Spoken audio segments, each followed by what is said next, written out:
Every 3D printing business depends on the materials it trusts.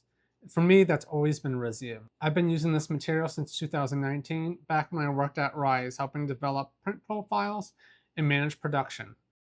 First parts I ever sold, the ones that gave me cash to launch Niche 3D, printed in Rizium glass fiber. And since then, Rizium has been a cornerstone of my business. Today, about a third of my sales come from Rizium printed parts, especially for clients in demanding industries like pharmaceuticals.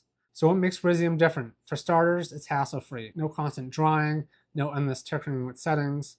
It's stable, consistent, and ready to go. That means less downtime and more reliable printing. It's also incredibly strong and stable. Parts come out dimensionally accurate with low shrinkage, minimal elongation, and near-isotropic strength. Tough in every direction, not just along the layer lines. On top of that, it's lightweight and resistant to chemicals, UV, and even cold environments. In short, this is a material built for real-world applications and not just prototypes. Customers also love how Rizium parts look and feel.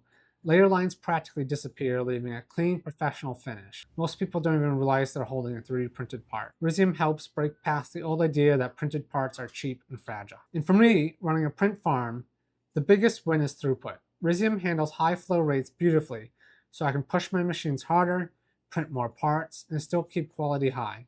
Compared to PETG, filled nylon, or other engineering filaments, the difference is night and day.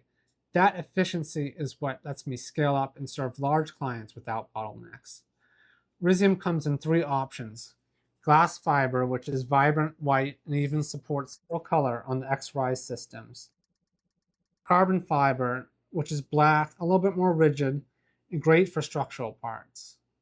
And Rizium Support, which is a clear breakaway material for smooth undersurfaces. I run these materials every day on my Bambu Lab X1 Carbons and my Prusa XL. On the Prusa XL, I use its multi-tool system to run the Rizium Support. Up until now, Rizium has been Niche 3D's competitive edge, but it's too good to keep for myself. That's why I'm making it available to the wider 3D printing market. Whether you're a maker, a business, or running your own print farm, Rizium can help print faster, stronger, lighter, and more reliably. It's been a game changer for me, and I know it can be for you too. So go get a spool at niche3d.store.